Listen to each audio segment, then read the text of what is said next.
What's up, guys? Welcome back to another episode of Spark to Fire. I'm your host, Landon Rhodes, and today I've got my good friend, Brad McDonald, on the show. How are you doing today, Brad?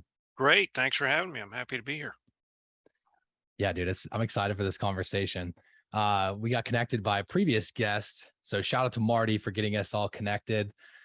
He reached out and he's like, I know a lot of podcasters are always looking for great guests, and he recommended that you and I talk. So I would love if you could give us a little bit of background, specifically for the military side, because I think you and my uncle will also love this because he's a really big fan of submarines and specifically nuclear submarines.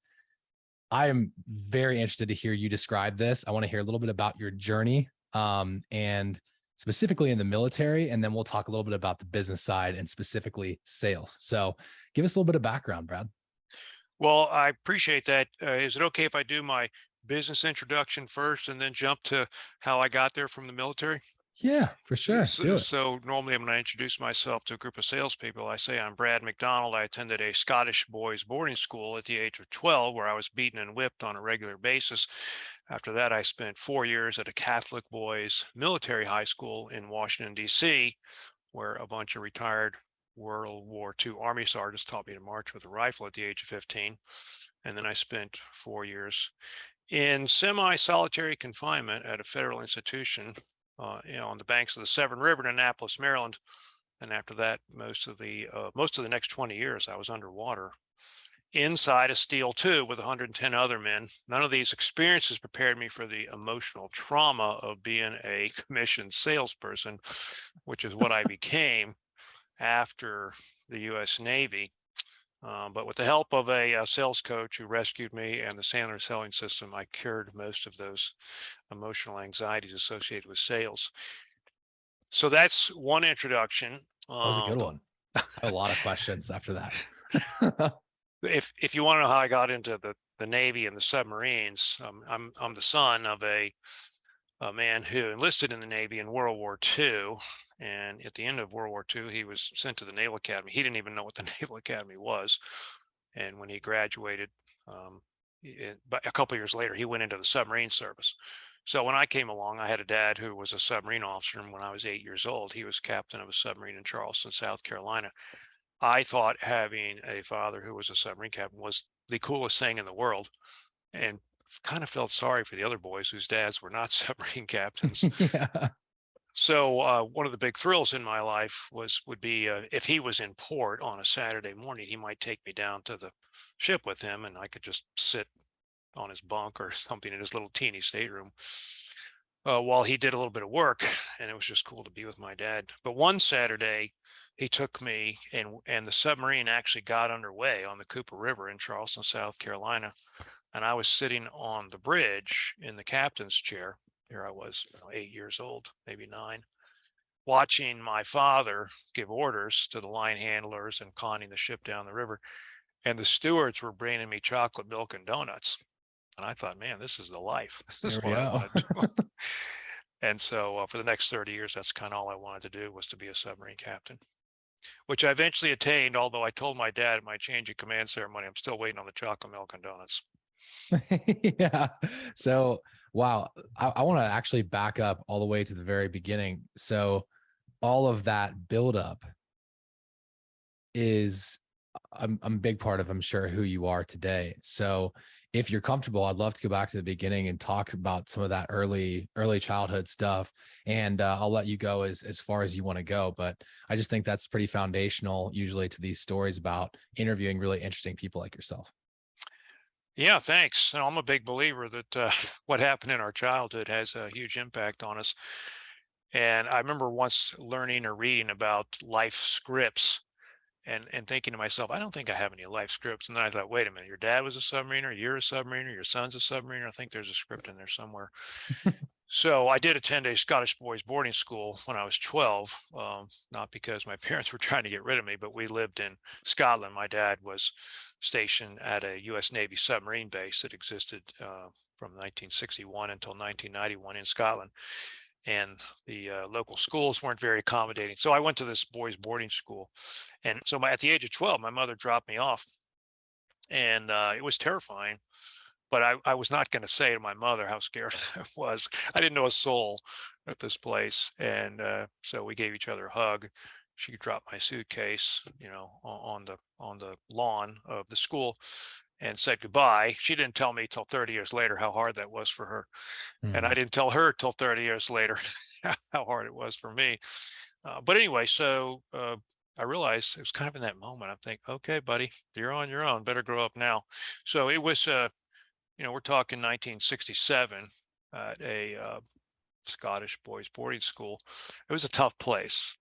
And with 24 of us boys that were equivalent to seventh graders in a school that went from maybe seventh to 12th grade. And all 24 of us lived in one big room together. It was bunk locker, bunk locker, bunk locker. And the school employed no janitors, no lawn service people. The boys did all of it. And it was, but you know what? I kind of thrived in that environment, even with all the beatings and whippings. Uh, and I don't have any bad memories of it. Hmm.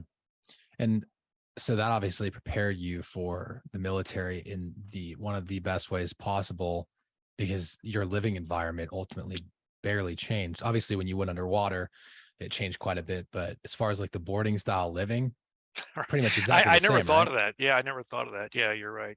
I think I was just of the mindset, as I said, for 30 years to, well, I mean, from the time I was 8 until I went off to the Naval Academy at age 18. Uh, that's what I wanted to do. And because I had this wonderful father who was such an inspiration to me. He never once ever told me what I should do or said you ought to Mm, be in the Navy or he never. He was always the kind of guy that said you can do anything you want to do and I'll help you and I'll support you. So mm, I know not everybody has had that wonderful father experience, but he made me believe in myself. yeah. What was your dad's background before he became a submarine captain? Interestingly enough, he never really knew his own father. And, Mm, I have a belief that the best place for a boy to learn how to be a man is from another man. But he kind of busted my theory because he grew up with his mother and his grandmother. And he he told me when he left Louisiana at the age of 18, I interviewed him in his later years, in his late 80s. And I said, how is it that you had such a sort of oppressive childhood, but you've grown up into a man who has been married to the same woman for 65 years, 3 children adore you, 6 grandchildren think you walk on water. I said, what is it? What did you do to pull this off? And he thought about it a while and he said, I think when I left Louisiana at the age of 18, I just said, I'm never going to cause that kind of trouble for anybody else that those people cause for me. So he went to Marion Military Institute. This was during World War II. Then he went to Tulane, and then he enlisted in the Army, which only lasted about 7 weeks before he graduated from Army boot camp. He was pulled out of ranks by one of the officers, and he said, "Next thing I knew, I was in the Navy." He thinks what happened was his mother pulled some strings with somebody, some politician. And in fact, the week after he was pulled out of that boot camp company, they were all shipped off to the Battle of the Bulge in Germany. And of oh course, my about gosh. half of them didn't return. So next thing, he was in the Navy. Wow. Wow. So you had a great example, several great examples growing up, but main one was your dad. Oh yeah, yeah, yeah. Yeah. So you go into the military, you finally get out of the Scottish boarding school, which Right.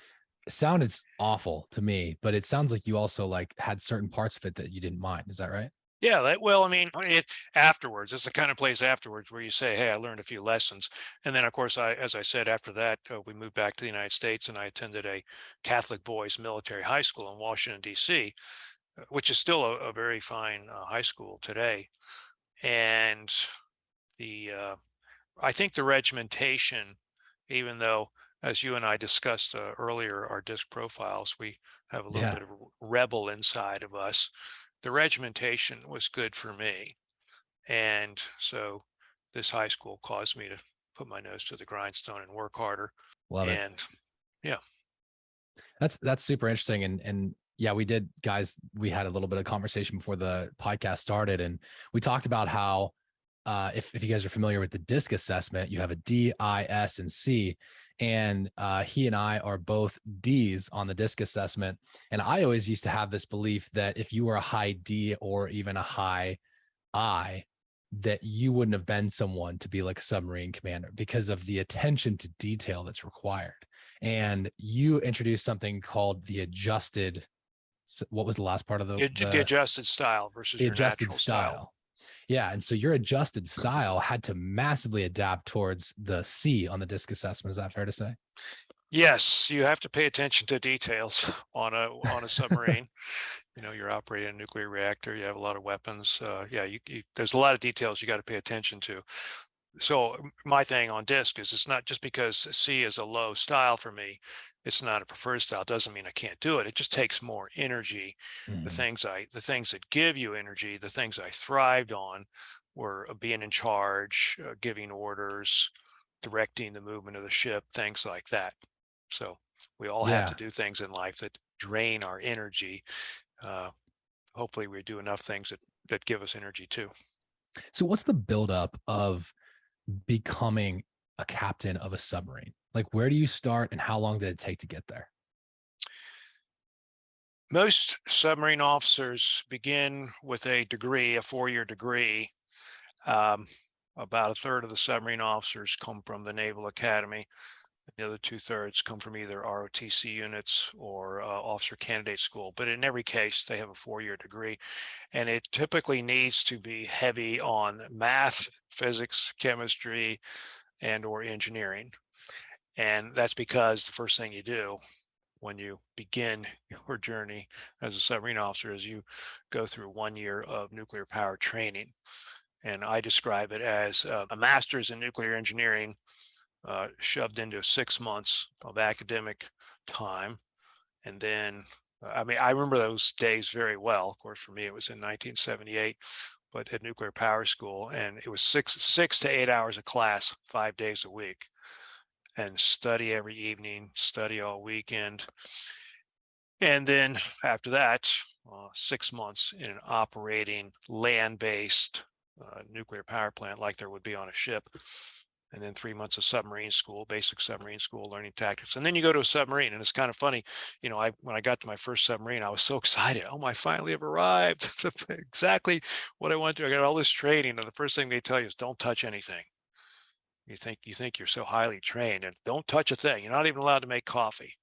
Maybe we'll let you count flashlights, but that's it. And you go through an extensive qualification program on the ship to start standing. And you have to learn the job of every enlisted man to a certain degree. You have to learn everything about everything. There's no part of the submarine that you can say, I don't need to worry about that. And over the course of a year, you'll hopefully become qualified in submarines and get to wear what's called the coveted Submarine Dolphin. It's kind of like the wings for a pilot.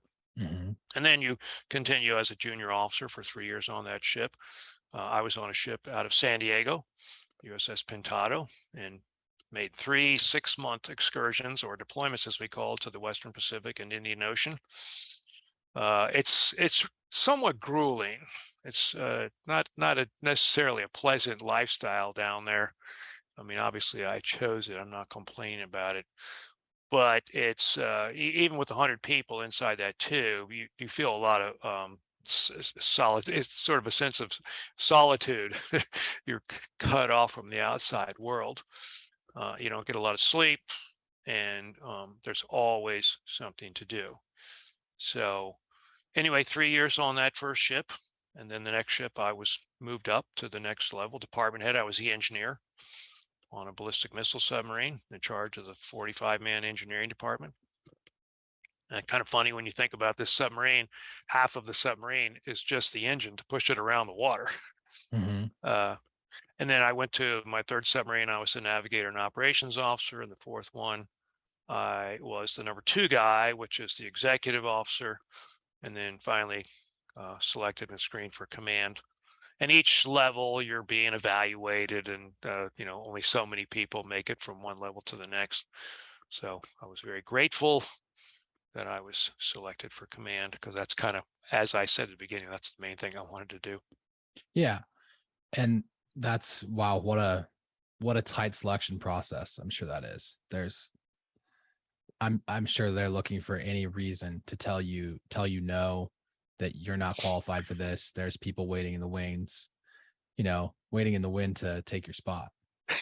Yeah, I mean, there is always sort of that sense of looking over your shoulder and thinking, Mm-hmm. okay, what am I going to screw up today?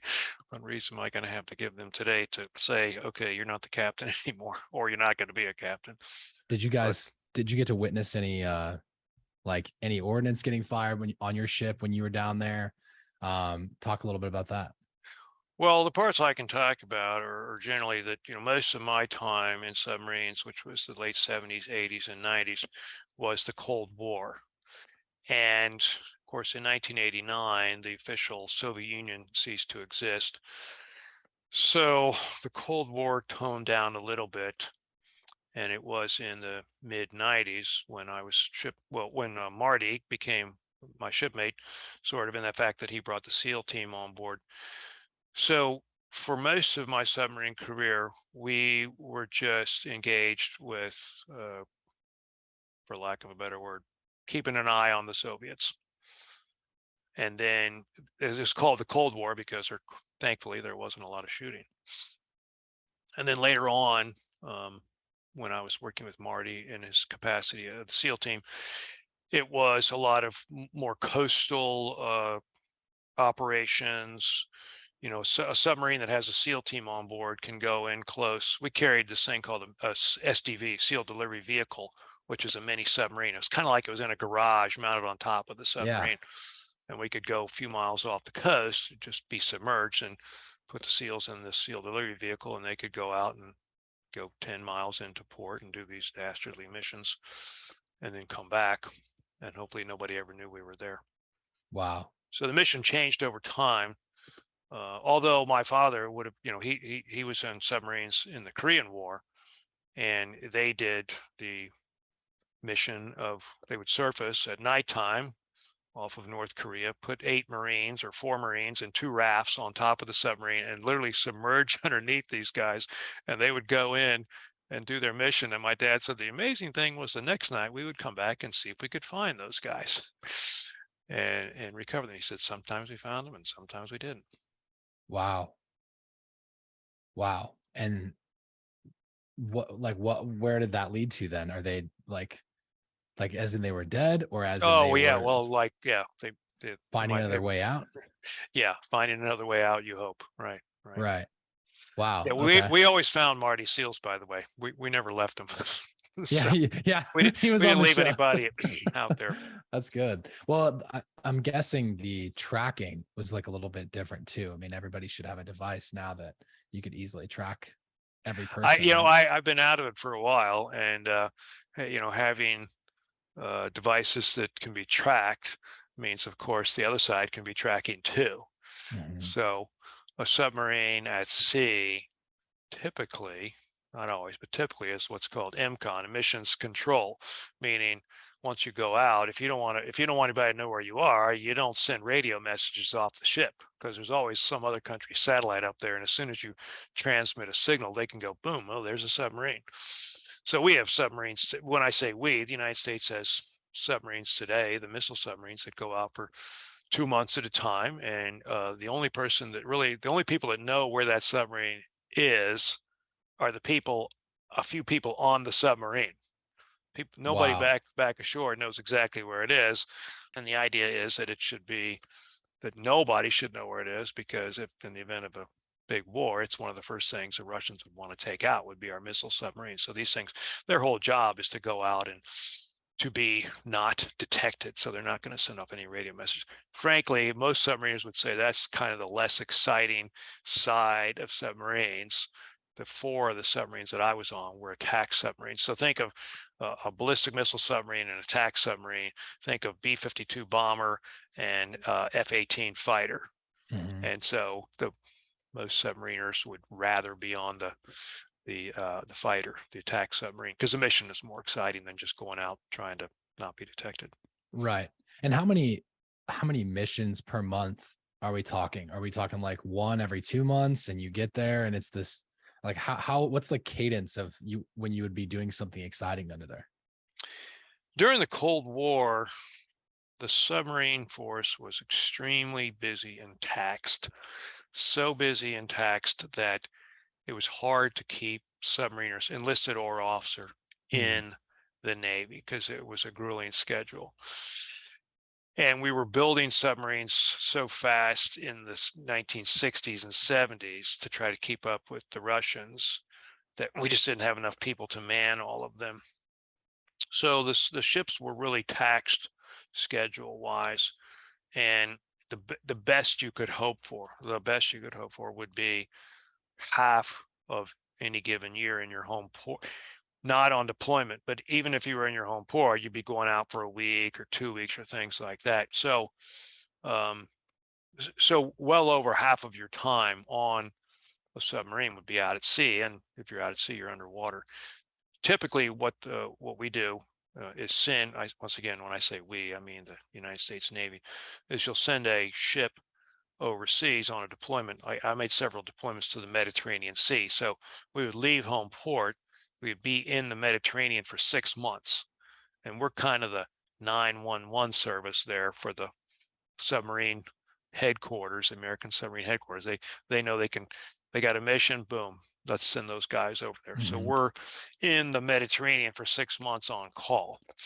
And we could have a mission that would last 3 weeks. We could have a mission that lasts a day, whatever they say. And now during that 6 months, they would let the submarine come into port several times. So you're not literally underwater for maybe more than 2 months at a time.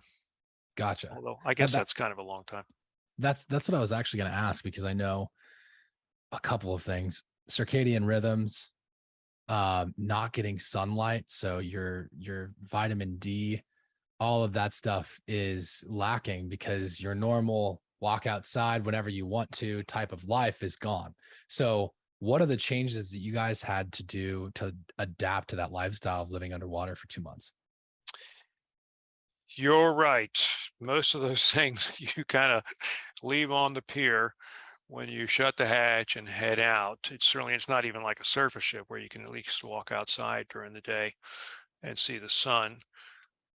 In those days that I was on submarines, once again, because it's just kind of tough to have enough people to have luxuries like being able to have the same schedule every day. So, for example, a typical sailor would stand watch at a watch station for 6 hours and then be off for 12 hours. Now, off just means he's not on watch. So during that 12 hours, he's got to do maintenance, he's got to do training, he's got to do cleaning, maybe grab a quick shower.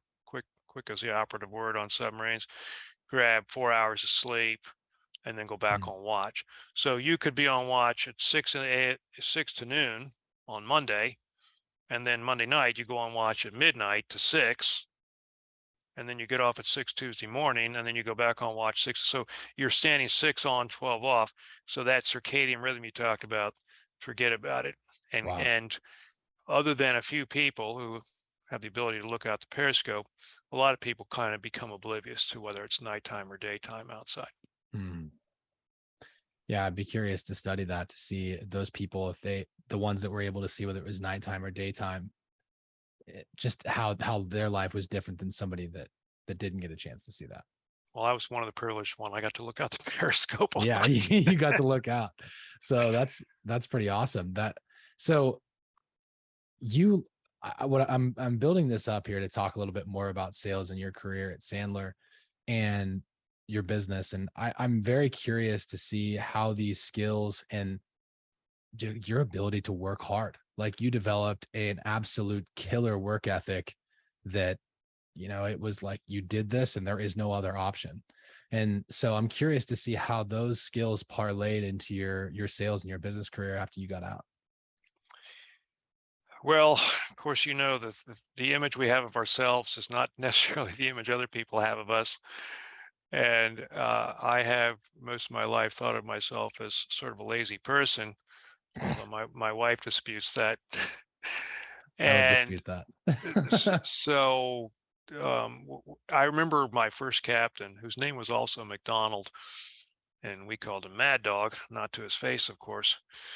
But I remember when some dignitaries were touring our ship in a foreign port, and this lady said to Captain Jack Mad Dog McDonald, she said, "Is it true that the men on a submarine work 14 hours a day?" And he said, "On Sundays, that's true." And I kind of laughed. you know, that's a light schedule, 14 hours a day. There's no real time off. The only time off is when you sleep. When you're, by the way, when you're a senior officer, especially when you're captain, I mean, I would sleep with the phone on my chest because I knew I was going to get woken up all night long. You never go Mhm. more than an hour or two. So what you tell the officer of the deck, you got a problem, give me a call. Um, so I suppose that there's some truth to that about the work ethic, which starts at when in the selection process for submarine officers. And of course, we're talking about officers. Let me tell you what, submarine enlisted men, they work as hard or harder than any officer. And they're typically, most enlisted men on submarine are high school graduates. Not that many of them are college graduates, and they might have enlisted any time from 18 into their early 20s. But they're carefully selected also, for academic abilities and things like that. So they're pretty good folks. But the standards are always high. We're always being inspected. We're always inspecting ourselves. Uh, and I suppose that kind of drives the work ethic. Um, I'm fumbling a little bit for words, but I suppose you're right. Yeah. And you take these skills, you take this incredible work ethic, this focus, this diligence, attention to detail, and eventually you get out of the Navy. So, what happened when you got out of the Navy? Yeah, when I got out of the Navy, the most people that get out, I was not exactly a senior officer. I retired as a Navy captain. Uh, so wasn't one of the most senior officers in the Navy for sure. But after 4 years of Naval Academy and 24 years of active duty, I retired as a Navy captain. Most people, so I'm in my mid 40s, and most of the guys, most people get out at that stage. They go to work for a defense contractor. It's a natural fit Yep, totally. because they're military experience, and it's a great career if you want to do that. To me, it just didn't sound like something I wanted to do. And that goes back to that D style of the disc. I just couldn't stand the idea of having to report to somebody and working on some, future project on a computer screen. So, as I jokingly but semi-seriously said, I looked for what would be a little more honorable career. But I knew the whole time growing up. You also asked about childhood. I remember the first time anybody paid me to do something, and I was in second grade, and this lady paid me 15 cents to carry wood from her backyard up to her porch. And I was out of my mind with excitement over the idea of making 15 cents to do this. Yeah. Plus, she gave me two Tootsie Rolls. And it, Bonus. it was a connection between work and money. So until the day I went off to the Naval Academy for the next 10 plus years of my life, cut grass, shovel snow, deliver papers, pump gas, work at car washes, any job at all. And I got pretty good when it starts snowing in Washington, D.C. to go up and down the street knocking on doors. Would you like your walk shoveled for 25 cents? I guess those were my first cold calls. Yeah. And so the connection with the ability to make money, connecting work to money, and I also sold Christmas cards off the back of Boys Life magazine, riding my bike around, once again, knocking on doors. Hmm. And so I just somehow made a loose connection, I guess, between sort of commission sales. So when I was looking around for what I was going to do when I got out, and I was interviewed by a company, and they presented the possibility of making a commission to sell things, including insurance, investments, and all, I was very intrigued by that. And so I said, yeah, I'm going to do this. What I did not know was the emotional trauma most people face when they come into sales, the rejection, the frustration, being so close, thinking you're about to close a deal and having the person disappear, all those things, fighting hard for leads, having people hang up on you when you make cold calls. And so I was doing okay. I mean, I was making a decent living my first year, but there was a lot of anxiety and Hmm. frustration. And I remember the first time. I always thought of myself as this tough guy on submarines. I wasn't afraid to die for my country. But when I had to pick up the telephone to make my first cold call, I was terrified. My hand was shaking. I'm like 46 years old and I can't even dial a number on a phone. What's wrong with me? So a year into it, this guy calls me up out of nowhere and he says, I'm a sales coach. You want to talk? I didn't know what a sales coach was. This is another guy you might want to interview, by the way. His name's Jim Rohrbach, and he lives up north of Chicago. That was 20 years ago. I still talk to him every day, by the way. Oh, nice. Talked to him this morning for 5 minutes. So I'm like, I didn't even know what a sales coach was, but he asked me a few questions about me, which was interesting. And pretty soon we had a conversation. And in no time flat, I agreed to pay him what seemed like an enormous sum of money to talk for 30 minutes a week. And I had come out of the US Navy, which, despite the fact that we defend capitalism, is really a socialist organization. So paying somebody to talk to them was a very foreign concept to me. It was transformational. And he helped me clear up a lot of that trash, what I call head trash, the negative beliefs I had about asking people for money, about wanting people to like me, all these things that limit salespeople. And it was transformational for me. Eventually, I liked what he did so much, I said, I want to do that. So I left the hallowed world of insurance sales after 2.5 years and started my training business. Right. And you started under the Sandler name. Is that right? So bought into the franchise for that? Yes, Sandler Systems is a franchisor just outside of Baltimore, Maryland, with about 200 franchises around the world, about 150 in the U.S. And the joke at Sandler is that Sandler's a place that you give pretty much all the money you saved up your whole life for the right to sit in your basement and make cold calls. Everybody starts being a Sandler franchisee because they want to have a training business, and what we try to tell them before they sign up is, hey, this is really a sales and prospecting business. You're lucky if you get to do training, because that means you sold something, but you got to get in front of people first. So you have to be a very good salesperson, because if you're sitting in front of a business owner trying to sell them sales training, and they're thinking this guy's a lousy salesperson, he's not going to buy sales training from you. Yeah, you got to be good. He's got to think this person is much better than my salespeople, so maybe I'll take a chance and hire him. So anyway, yes, I had a Sandler business for 12 years. Sold it 7 years ago. The Sandler home office hired me as a national coach for franchisees. Gotcha. So are you still doing that now? I am. Yeah, Awesome. I am. And because of one of the things I did in my time as a franchise owner, the writing is therapy for me. I love to write. I'm not saying I'm a great writer. I'm just saying I like to write. Writing is therapeutic. And just about every Sunday afternoon, I would sit down and write an article and send it into the local newspaper, business journals, things like that. And I had over 150 articles published, and 40 of those we put into this book, The Art and Skill of Sales Psychology. And this is really the psychological side of why sales is so challenging to people.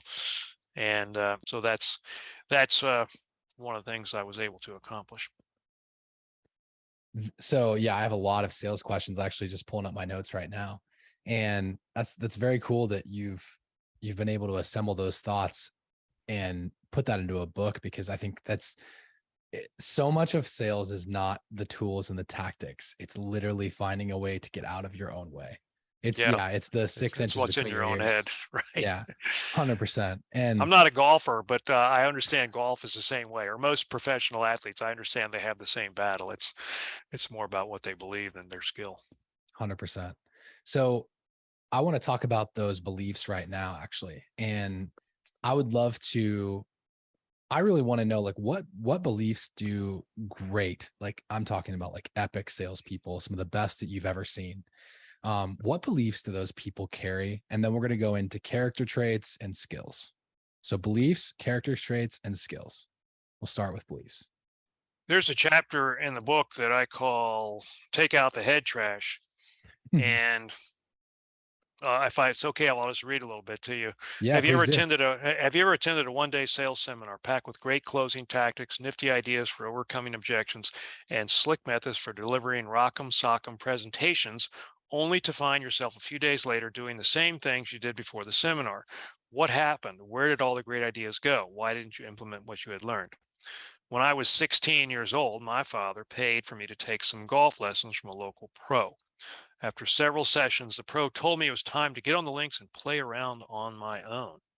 I set up on the first tee and got ready to swing when four old men, well, they were old to me at the time, came up behind me waiting their turn. They were staring at me and it made me a nervous wreck.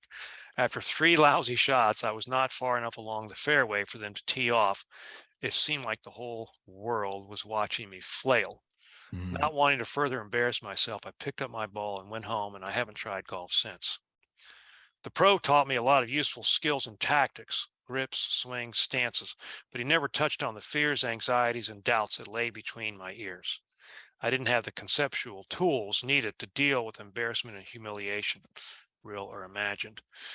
So that's my lead in on this chapter, and I talk about what I think are the five big conceptual problems that salespeople face, which are briefly number one, buy cycle. That's BUY cycle. How do you treat salespeople? And typically we sell the way we buy. And if you always want to think it over and you always want to whittle away at salespeople for their price, Hmm. you're probably going to tolerate a lot of that yourself as a salesperson. When Wow, that's fascinating. when somebody's if you always want to think it over, when somebody says to you, I need time to think it over, you're probably going to say, well, that's what I would do. So if you can't make a decision, don't expect your prospect to make a decision either. If you want to stop getting think it overs, make this pledge now. Quote, I will never again tell a salesperson they need to think it over. It's yes or no for me, nothing else. So that's the first big conceptual problem. Second one is need for approval. And most of us want to be liked, and there's nothing wrong with wanting to be liked. But when you get into a sales situation, if you want the person to like you more than you want them to buy something from you, you're probably not going to do the things you need to do. When I think about a brain surgeon, do I want that person uh, thinking about how much we like each other, or do I want him doing a good job on brain surgery? I That's just such a want to, good point. That's such a yeah, good point as far as asking questions too. When you're asking someone like I used to do this. So if I point you out in this and you're mad at me for doing so, people who are listening to this, uh, that's why, because I used to do it. And so what I used to do is I used to think, okay, rapport building is all about being buddy buddy. Find a connection, leverage that connection, talk about the connection until they like you, and then they'll buy something from you. And my goodness, that couldn't be further from the truth. yeah. They I think don't. people do buy from people they like and trust, but the goal is not to be liked. The goal is to establish a and what I call adult to adult relationship where we see each other as equals. Mhm.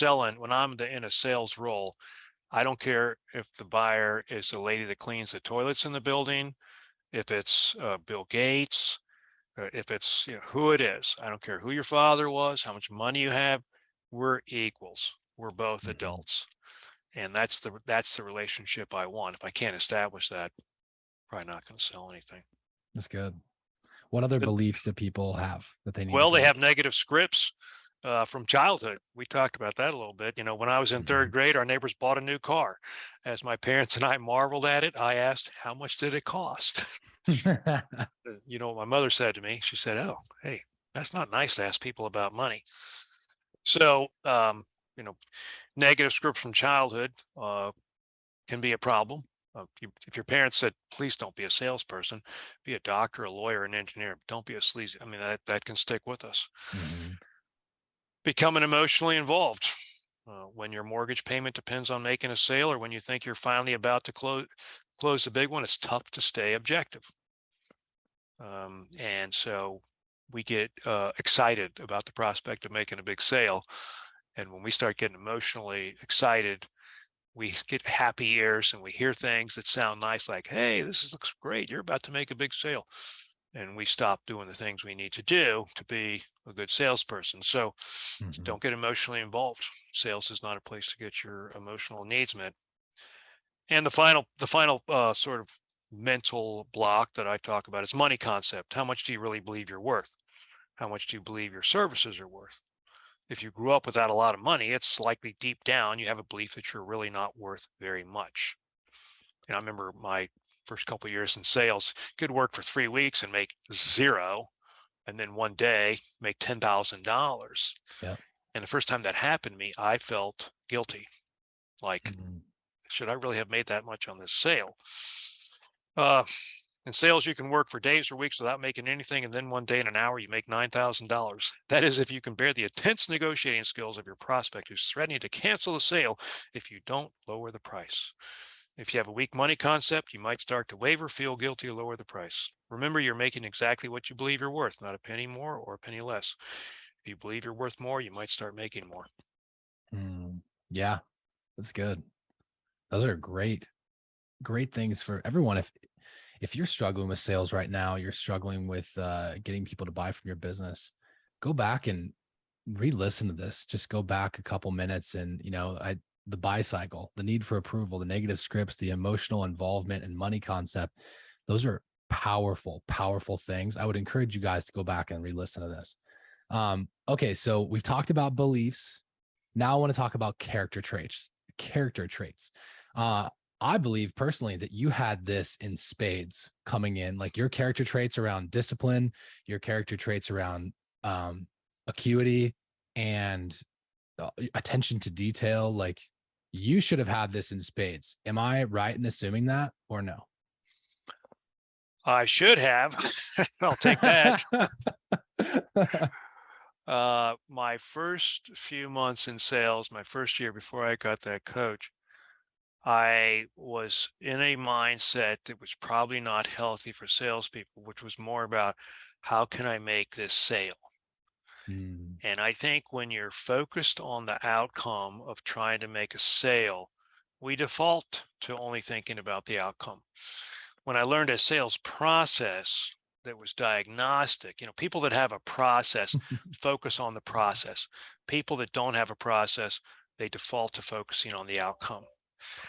So when I learned a Wow. process and also changed my mindset from my goal is to sell you something to a mindset of I have something you might need and want. And that's a service, a product, something. You have something that you might want to offer to me. Usually it's money. Let's have a conversation and see if what I have makes sense for you. If it's going to help solve a problem in your life or create some pleasure or something. And if it does, let's talk about how much it's going to cost and how you make decisions. Once I shifted to that diagnostic process, and oh, by the way, it's okay to tell me no. I might even tell you no. You might not be a good client for me. So once it became okay for everybody to say no, and it became more about diagnosing needs and deciding if we're going to trade, it became easy. And I stopped pushing. I stopped the high pressure stuff and just became about, you know what, if you don't want to do this, we're not doing it. And things just got a lot easier after that. There's a something that switches in your mind when you go from needing the sale to not needing the sale. That's true. And in your pocketbook too. Yeah, you start making a heck of a lot more money. And I actually believe that most people don't have sales problems. They don't have closing problems. They actually don't struggle with those things at all. I think what they really struggle with is consistent lead flow. If they had a way to consistently develop lead flow, it's kind of like cash in a business. Cash is the lifeblood of a business, profit specifically. If you have profit, you can do a lot of things to fix whatever problems you have. If you don't have profit, your problems metastasize, everything gets worse.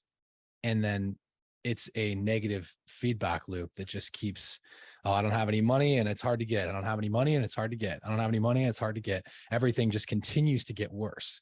And so so you mentioned cold calling. What was your other ways of generating leads? And were you like straight SDR, BDR to where like you had no inbound lead whatsoever and you had to create all of them? I'm just kind of curious on where you guys were at. I was selling something that no business owner wakes up in the morning and thinks, I sure hope a sales trainer calls me today because I'd really like to buy some sales training. A lot of people wake up in the morning and think, I want to buy a new car or a TV. But, and certainly nobody ever thinks, I hope a life insurance salesperson calls me up today. I mean, life insurance is something that, in my opinion, everybody needs, but nobody wants. So when you call somebody in the sales training world, you're talking especially if it's a cold call, you're talking to somebody, once again, who hasn't thought about this at all, and you have about 30 seconds to create what I call an ouch, O-U-C-H, something that causes the person to think, maybe I should talk for 2 or 3 more minutes. Cold prospecting is something I did because it's great training. It's great for your spine. It's great for your intestinal fortitude. If you can call people 10, 15, 20 people a day and maybe get 1 or 2 of them on the phone and have a short conversation, even if you get a lot of no's, you're going to get better at prospecting. However, that's not where I got most of my business. I only made a handful of sales on cold calls, but the cold calls are good because they do strengthen your backbone, in my opinion. All prospecting is easy after you've learned to make cold calls. In the business I was in, the best thing is, for most people, it's a referral. So a lot of that. And I'm absolutely no kind of digital marketing expert, but what I have sensed in our own network in Sandler is people more and more that come into this business are hoping that the digital world will save them and that the digital advertising will cause people to call them up. And it's more and more difficult for me to get people to believe, no, you're going to have to do some active prospecting. Because it's a controllable. It's something You're that right. you can actually affect change on. And Yeah. I buried my head in the sand on this several times. So I'm, again, preaching to myself here. But it wasn't until we made the decision to actually put together an outbound strategy, and that's when we started to start to see some actual traction in terms of predictable lead flow. I do have some other thoughts about inbound that would be a little bit different than this, but at the end of the day, the inbound leads, what happens once a lead comes in, at the end of the day, you still have to close them. You still have to go through a specific sales process. None of that changes. And by the way, I'm not against inbound leads. They're great. No, I didn't get that at all. believe a good salesperson ought to be able to prospect effectively. And it takes, what is the expression? It takes 10 years for your phone to start ringing. So you got to be in business a while till people know you well enough that you don't have to do some prospecting.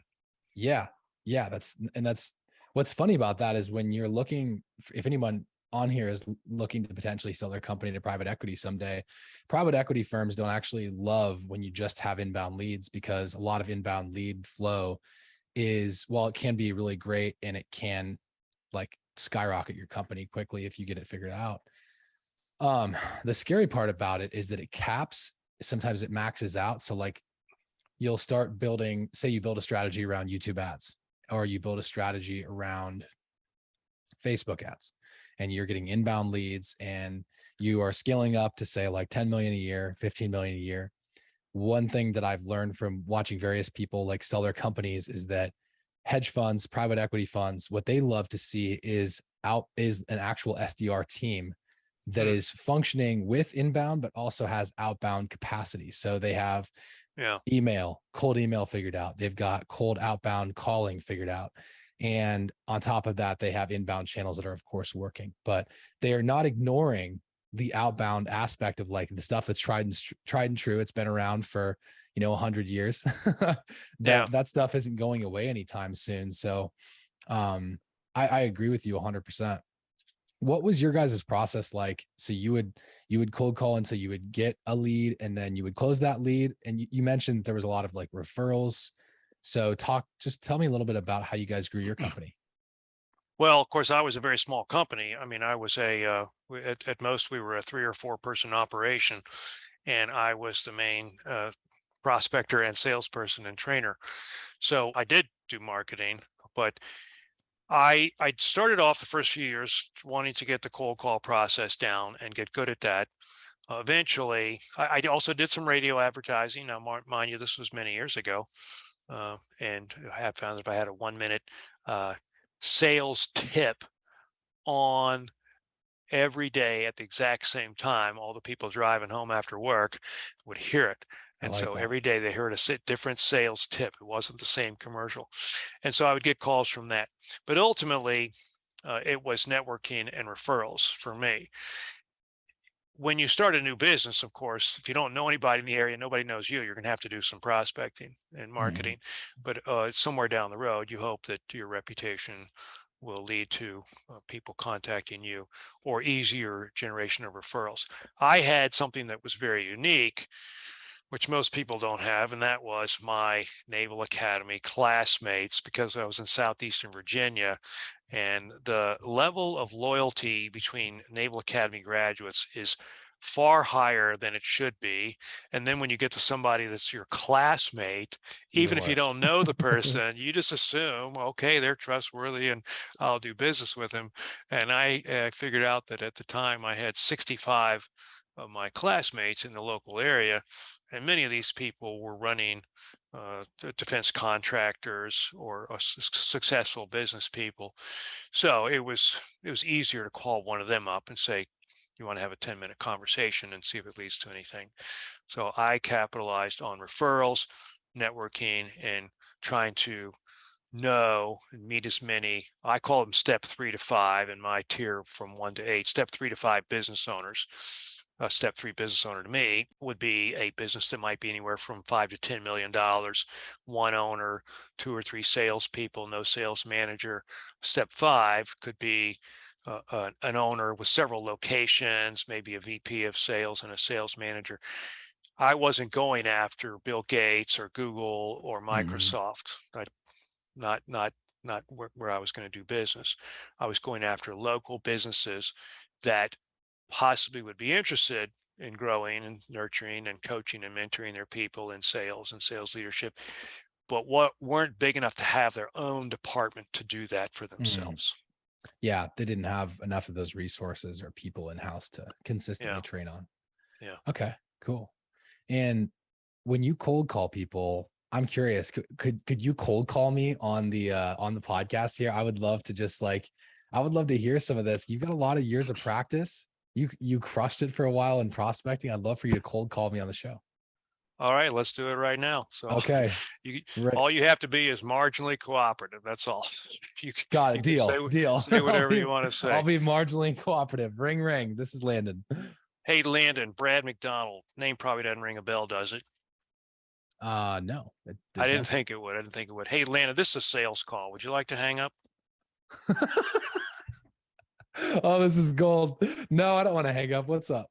Tell you what, give me 30 seconds. I'll tell you why I called, and then you can decide if we should keep talking. Fair? Fair. Yeah. Okay, Landon, I own a local company called Sandler Training. Typically, clients of mine are small business owners like yourself. And if they want to talk to me after my 30 seconds over, it's one of the following 3 reasons. They're tired of their salespeople getting too many think it overs.